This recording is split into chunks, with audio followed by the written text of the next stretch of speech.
Hello, hello, everyone. It's Lennon, and today we're going to be, I guess you figured it out by the title and possibly even my thumbnail, but today we're going to be talking about the bird goddess. There's not a lot of information out there regarding the bird goddess, but as someone who has made a video already about the snake symbolism and serpents and how they may relate to my practice, it was a very fulfilling video that I made because that was sitting heavy, and that was definitely a video that spoke to me. It will definitely be one that if I rewatch any of my videos, it would probably be that one, because I was so proud that I was able to get all my thoughts. And sometimes it's hard to get your thoughts of your practice out and talk about it, because sometimes it can be a very personal thing.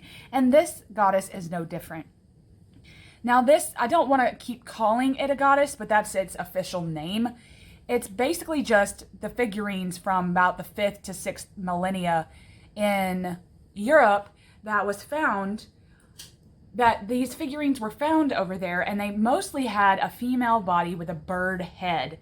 And I found that to be so fascinating. It almost was like, it's not as heavy as the snake for me, but I read a couple of goddess-like books that had these figurines in it, like Chalice and the Blade. I think that there's the main one was Marija Gimbutas' book, because she was the archaeologist that discovered these figurines. And I know you see all these sacred art supplies here because we're going to be crafting today.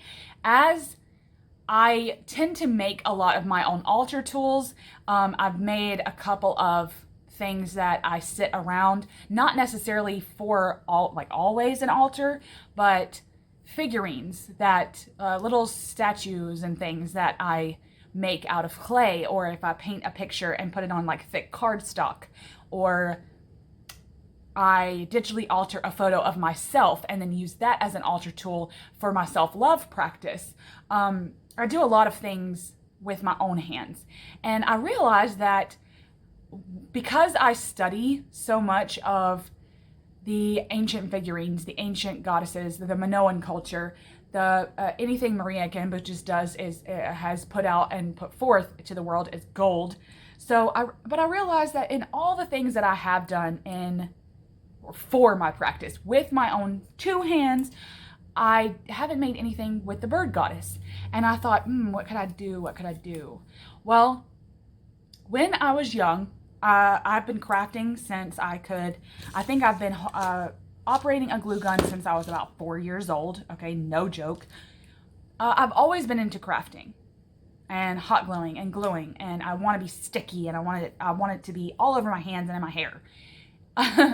And I used to love this concept of making masks out of cardboard. Usually my mom would just give me like old folders that have been kind of dilapidated and couldn't use for school anymore. She would keep all of that in this big tote that was kind of like dubbed the like miscellaneous tote. It had like pieces of cardboard that looked like this and stuff like that. Just stuff that we could like go in there and make all kinds of things. And I loved the concept of making a mask.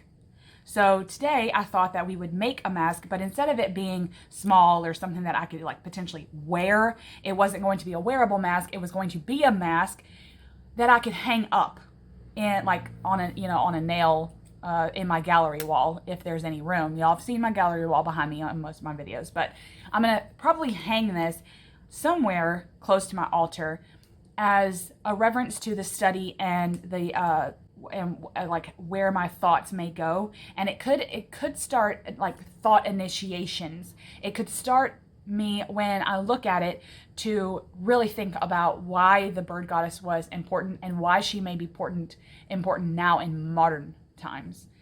Now, like I said before, now I'm going to craft as I talk for a minute because I want to give you some background on the bird goddess itself, and we'll just go through what we can.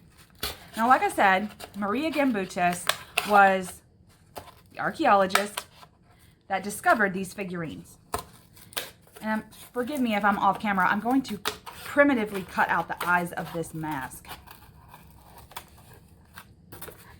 And she was the one that dubbed the term for these figurines the bird goddess, because it just seemed to her that these figurines, there was a reverence to them, and she thought that even if these were something that children play with, they all look the same. They all had the female body and the bird head. And she thought that there had to be more of a significance than just a child's toy or a child's doll. And then she started asking herself, why the bird? You know, why not any other animal? There were definitely some figurines that were in the children's spaces that she found in her digs that would suggest animal clay figurines that she found as well that would be more suited to children play.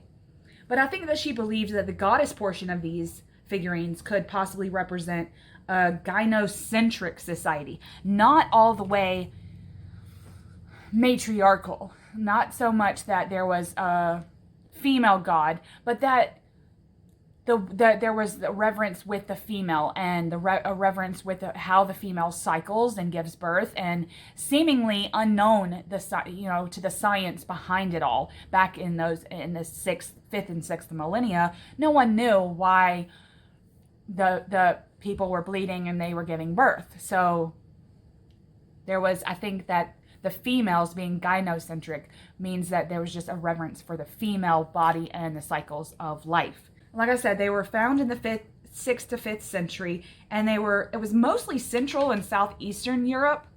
But I also want to point out that many gods and goddesses from folklore were depicted with feminine bodies and birds' heads, not just in Europe where Marija Gimbutas found these figurines. She's just the one that most popularized them. And so I think what I need to do here is put this nose somewhere. I'm going to have to hot glue this down, and then I'm going to take some scrap paper and like kind of glue it down like paper mache style so that there's nothing gonna stop it from coming apart. To make sure my hot glue gun's hot. I think projects like this keep us young. I know that sounds silly, but when my boys have gotten so old that they barely like to do things like this anymore. And sometimes I have to talk them into it or give them some sort of incentive, right? But I have some young nieces that are under 5 years old, and sometimes they come over and help me do things like this. So that's always nice. So I'm going to turn it over. And as you can see, you can just use any cardboard you want. I'm going to put like an edge of glue here, and that'll help stave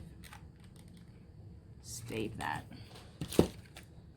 And then let that dry for a second. The point of this mask is to, yes, look like a bird, and I may use some feathers that I have in a vase on my mantle that are just sitting there in a vase. They're not doing anything, but I found them out in nature, and I love finding feathers out in nature. So I may use them as like the headdress here. But anyway, I want it to look like a bird, but then I also want the female aspect to be present here too. So what I'm going to do is I'm going to kind of make the shape of female organs, the ovaries, the fallopian tubes, the uterus, and the vagina. Just map it out somewhere along this, because that's kind of why I made these circle shape here, is because I'm going to make the ovaries, like the eyes are going to be the ovaries, and then we'll just draw the fallopian tubes and then make this the uterus and then the vagina. I think that will, instead of it just being a bird, I wanted to nod to the bird goddess. So I'm going to feminize it just for my sake. Now on my practice specifically, I focus mainly on the feminine because I found that having a devotional practice for a goddess or a feminine archetype pulled me into a better self-love practice. When I was growing up in Christianity, there was such a level of hatred of the feminine in the Bible, I won't say that, in the way that my Christianity interpreted the Bible. These people actually think that girls are bad and that because of, Eve's mistake, we've been damned forever. We've been cursed almost. I don't like that term. I think that there needs to be a reverence for the cycles that we do go through. And to be honest, I think that the cycles that the feminine goes through needs to be regarded as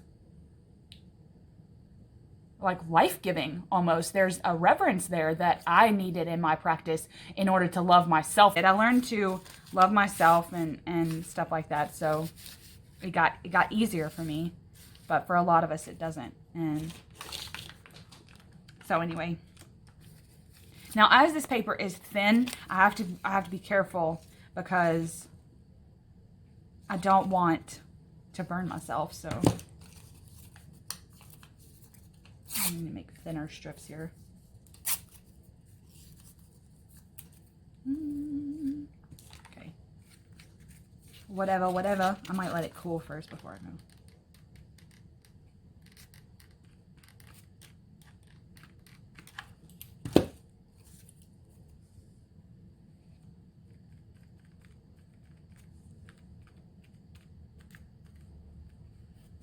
This shit is hot.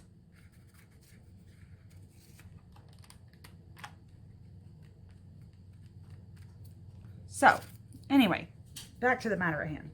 I needed a self-love practice because of what, like there was just a level of hatred for my body and myself. And I've always been a heavy-set girl, so that didn't help my self-love practice because I was made fun of for being fat. And so there was just lots of things in my life that once I became spiritual, I guess you could say, there needed to be something in my practice that pulled me to loving myself again. And I really needed that. I noticed that, like I said before about the snake goddess, I noticed that with the bird, because the bird, like the snake, was so revered, it got me thinking, why the bird? Why not any other animal? There were other figurines of other animals that seemed to be like children's toys, like elephants or I think like bears, I think was one of them, or a dog. When I thought about it, and when I think about the sacred symbolism of the snake and what all it represents, the underworld and slithering and immortality for its ability to shed its own skin, I thought, okay, well, what would the bird represent, Well, if we think about it, the bird can be on land and then it can be in the sky. So it would be kind of like the opposite of the snake. It's a land sky animal, not a land underworld animal. So the bird could be representing maybe the afterlife, being able to go forth up to, floating up to above nothing to heaven, or however you want to call it. Both symbols take on maybe like dualistic roles: birth, death, sky, underworld, good, evil. I think that there's and I think that birds may have intrigued humans back in those millennia as them not knowing how the bird had the ability to fly at all. I think that's pretty cool when you think about it.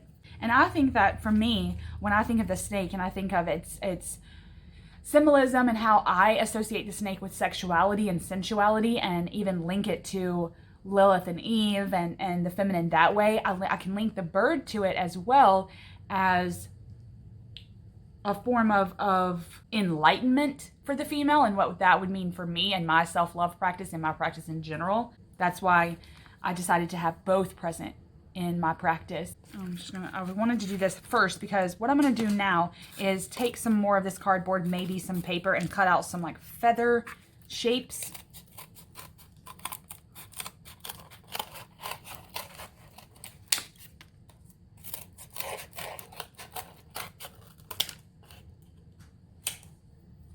Look at that.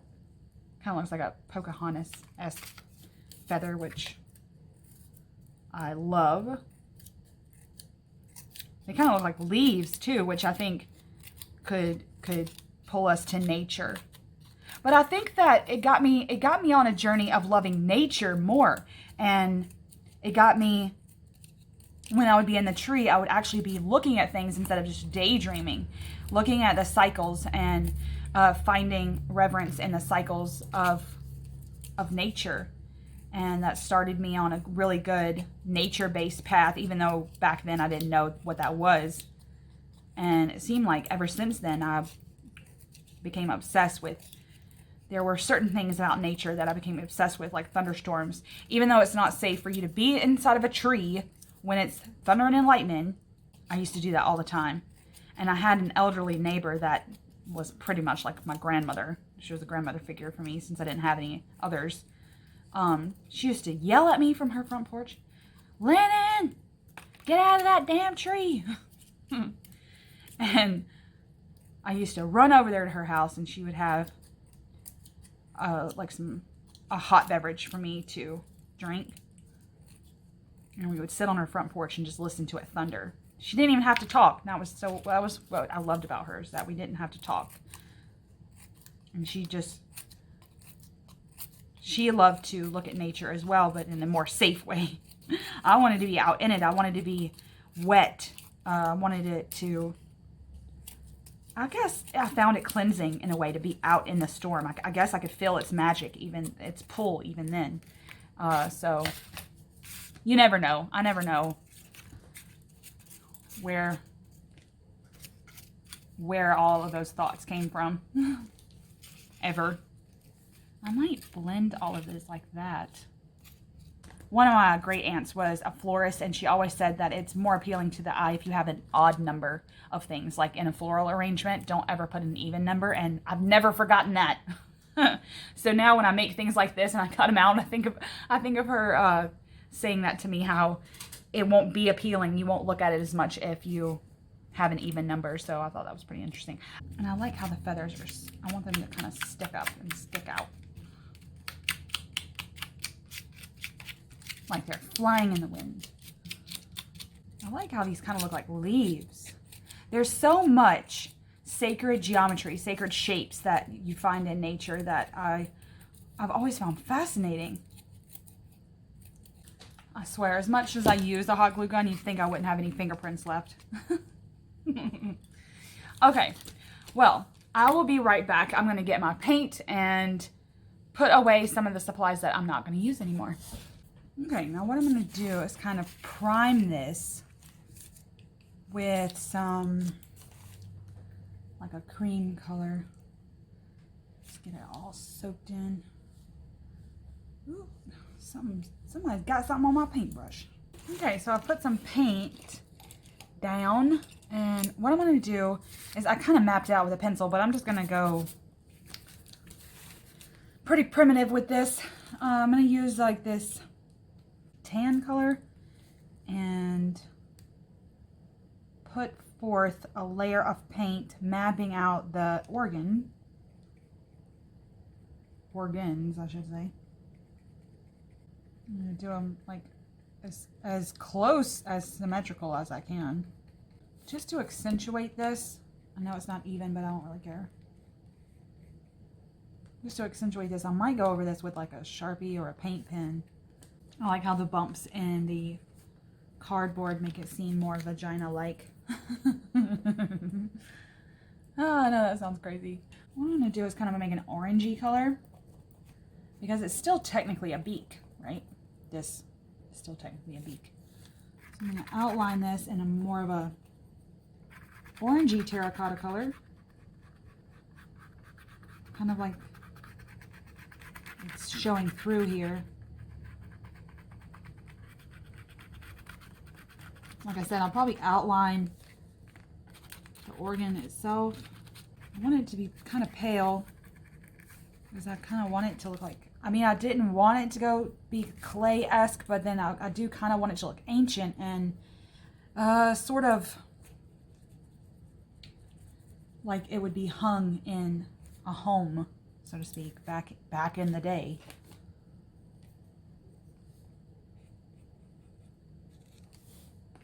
Like someone painted this, even though I don't think that they were performing autopsies back then, so they probably wouldn't know what the shape looked like. I just kind of make it old and edgy looking. It's kind of a blend between the ancient times and modernism too, because I think that could be a call to me in the modern times blending with the ancestors and the ancients. Let's put a little, I got like this bubblegum pink type color. I'm going to do a little bit more accentuating. Really want this to stand out.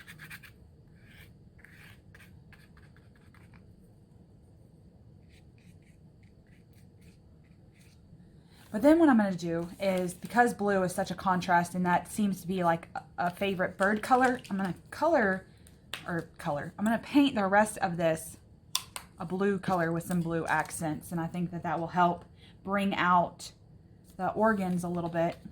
And like I said, maybe after all this is done, I'll trace the organs with a Sharpie or some kind of black or brown to really bring that out. Let's go back over this damn uterus right here. I don't know what I was thinking about having this plain out. Ooh, and that mixed with the blue. No matter. I really like how this turned out. And how if you weren't looking for it, you may not see it. And I think I like that aspect of it. It just looks like a wonky bird. Maybe like one of those, like a birds you see in like the Labyrinth movie or some crap. Those real weird looking owl-like birds with the weird facial features. I don't mean to say weird, they're all beautiful. I'm gonna put some dark blue down and fluff, like with a hard bristle brush, fluff some of the dark into some places.